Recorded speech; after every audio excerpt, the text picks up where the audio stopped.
하나님, 오늘은 대천사 축일입니다. 천사는 복음 선포를 또는 복음적인 신앙 생활을 보이지 않게 돕는 영적 존재를 말합니다. 가톨릭 교회는 천사들의 존재 또 그들의 활약상을 믿을 교리로 가르칩니다. 이미 성경에서도 성 미카엘, 성 가브리엘, 성 라파엘 대천사의 활약상에 대하여 계시하고 있는 데다가 신자 각 개인들을 영적으로 돕는 수호 천사들의 존재와 활약상에 대하여 신자들이 성령의 이끄심을 통한 신앙 감각으로 체험하고 확인하며 살아가고 있기 때문입니다. 우선 하느님의 계시를 기록하고 있는 성경에 의하면 하느님의 힘을 상징하는 미카엘 대천사는 이스라엘 백성의 보호자로 나오거나 사탄의 세력과 맞서 싸우는 천상 군대의 지휘자로 등장하고 있습니다. 또한 하느님의 전령인 가브리엘 대천사는 스가랴에게는 세례자 요한의 탄생을 알리는 전령으로서, 마리아에게는 구세주의 탄생을 알리는 전령으로서 나옵니다. 그리고 하느님의 치유인 라파엘 대천사는 토빗과 사라를 치유해주는 천사로서 나옵니다. 그 다음 오늘 복음에서는 예수님께서 하느님 나라의 복음이 선포되면 하늘이 열리고 하느님의 천사들이 예수님과 하느님 사이를 오르내리는 영적 현실을 보게 되리라고 나타나엘에게 말씀하셨습니다.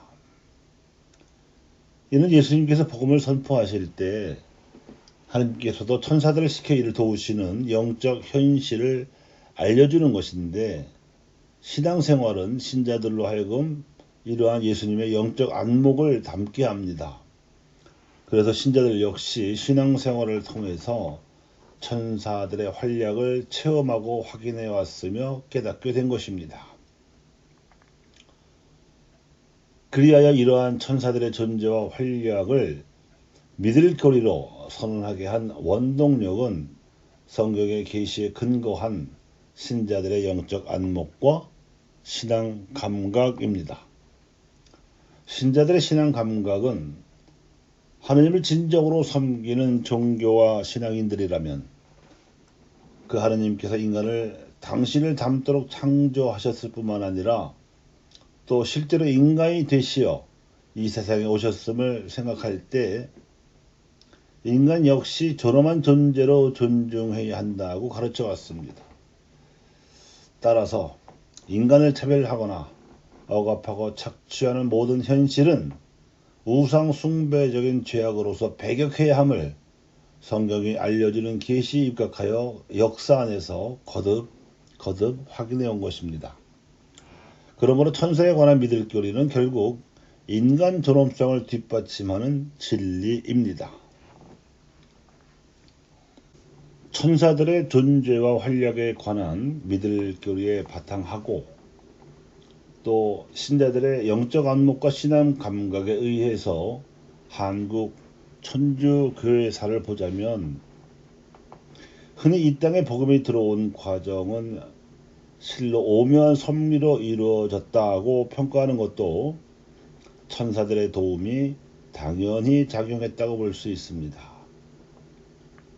선교사들이 직접 들어가서 복음을 전했던 중국과 일본에서는 현지 정부의 박해로 말미암아 선교 상황이 지지부진한 반면에 조선에서는 선교사들이 쓴 한역 서학서들을 읽는 것만으로 천주교의 교리를 통해 진리를 알아보고 자발적으로 교회를 세운 일이 그 첫째 섭리입니다. 천주교의 역사상 전무후무한 일이지요. 또한 교황청에서 내린 제사 금지령으로 중국의 가톨릭 교회는 소멸 직전까지 쇠약해졌는데 조선의 가톨릭 교회는 100년에 걸친 박해에도 불구하고 오히려 신자들이 더 늘어난 일이 그 둘째 섭리인데, 그 가운데에서도 복음에 투신하려는 신자들의 신앙생활로서 매우 두드러진 현상이 있으니 그것은 동정부부의 출현입니다. 동정부부란 결혼 후에도 상호 성적 관계를 가지지 않고 동정성을 지키며 살아가는 사람들을 말합니다. 이 동정부부의 존재는 당시 조선에 들어온 얀세니즘적 영성의 영향과 또한 수도원에 존재하지 않았던 19세기 박해시대의 상황이 낳은 독특한 삶의 양식이었습니다. 얀세니즘이란 17세기 중엽부터 18세기 중엽에 이르기까지 광범위하게 퍼진 근세의 무신론적인 시대 풍조 속에서 무분별하게 저질러지는 죄악과 특히 성적인 죄악이 만연하는 세태에 대한 자각과 반성, 그리고 세상의 죄를 보석하려는 전투적 영성이었습니다. 그리하여 성, 속과 영, 육을 나누는 이원론적 입장을 견지하면서 엄격하게 신앙을 실천하기 위한 금욕 생활을 강조하였고, 이 금욕 생활이 완덕에 이르는 주요 통로로 인식하고 동정의 가치를 강조하였습니다. 그런데 이를 실천하기 위한 교회적 삶의 주요 형태는 수도 생활이지만 박해시대 조선 사회에서는 수도원이 설립될 수 없었기 때문에 수도 생활을 동경하던 일부 신자들은 일종의 위장 결혼을 통해서 동정 부부로 지내며 수도자의 삶을 살려는 비상대책을 강구하게 되었던 것입니다. 우리 교회에서 등장하는 대표적인 동정 부부는 유중철 요한과 이순희 루갈다입니다. 유중철은 호남 지방의 사도로 불리웠던 유한검의 아들이었고, 이순희는 서울 명문가의 교수였습니다. 이들은 각기 동정의 삶을 지망하고 있었고, 이를 전해들은 주문모 신부는 결혼이라는 외관 속에 이 두 마음을 결합시켜서 그들 서로의 뜻대로 남매처럼 살도록 주선하였습니다. 이순희가 남긴 편지에 의하면 10여 차례나 동정의 약속을 깨려는 본능적 유혹을 느끼기도 했는데, 결국 이 부부는 결혼 후 4년 동안 남매처럼 지내다가 1801년 신유박해 때 유중철이 먼저 순교하고 이순희는 이어서 순교하였습니다.